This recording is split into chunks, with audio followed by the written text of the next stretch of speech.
יו, זה היה כל כך מצחיק היום. מה? איך שבלתי אותך בשירותים? מה, אתה יודע שהיה מצחיק. אימא'לה! גאיה, את יכולה לא לצעוק את זה? אני לא רוצה שכולם ידעו. אימא'לה! סיפרת להם? כן, מה הבעיה? אני אגיד למורה. את רוצה להיות מלשנית? איף, איזה רציני. סך הכל פתחתי לך את הדלת בשירותים פעם אחת. זה לא רק פעם אחת. צוחקים איתך, את לא מבינה בדיחה? היא פתחה לי את הדלת בשירותים. אז מה, אני פתחתי לנועם הרבה פעמים את הדלת בשירותים. נכון, אשמתך שנעלת. המנוי היה שבור, וזה לא יפה להציץ. אסור להיכנס לשירותים כשמישהי שם.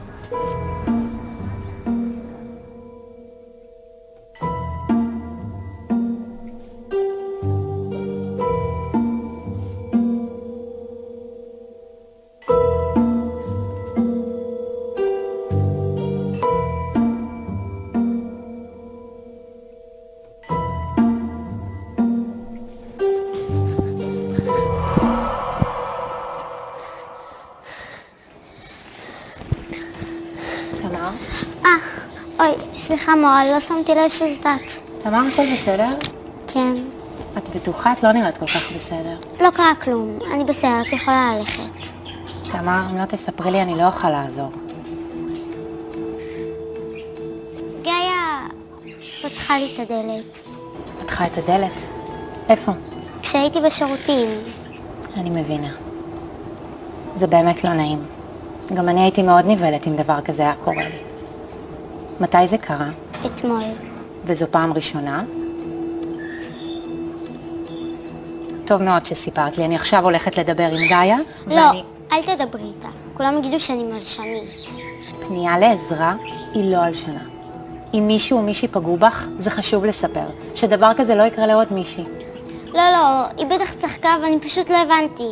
אותך זה הצחיק? לא.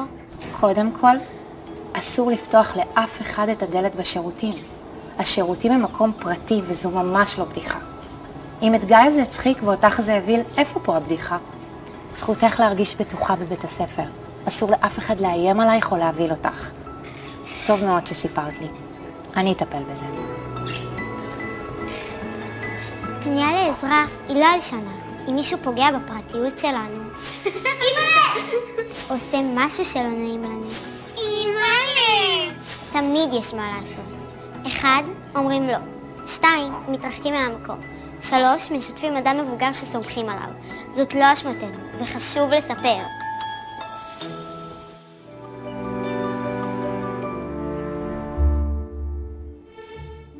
לראות את הסרטון החדש של הבית הרדוף.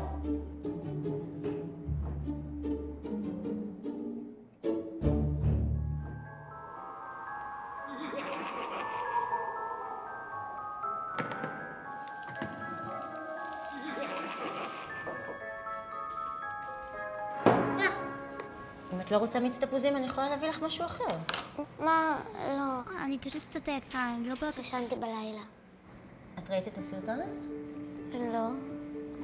תמרי, הסיבה שאני שואלת היא שלפעמים בטלפון יש תכנים שמתאימים למבוגרים, כמו אתרים עם אלימות או קללות, או אפילו סרטים מפחידים.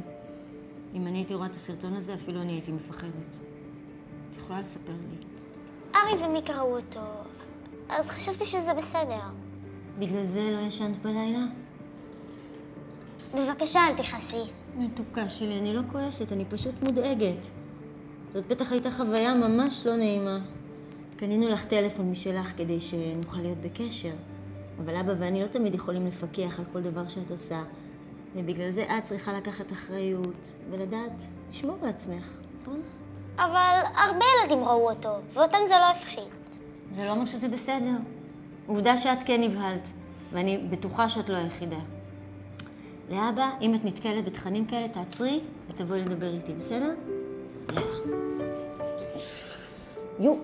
תראי מה השעה. עכשיו מהר תסיימי להתלבש ובואי נצא, כי אם את שוב תאחרי בגללי, זה באמת יהיה מבהיל מאוד.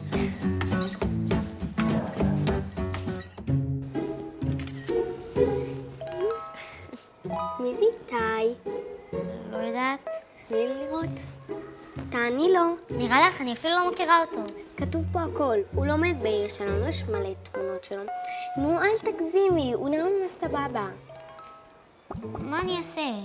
אני לא מכירה את איתי הזה, ואני לא מרגישה בנוח לענות למישהו שאני בחיים לא פגשתי. אבל הוא נראה ממש נחמד, לא?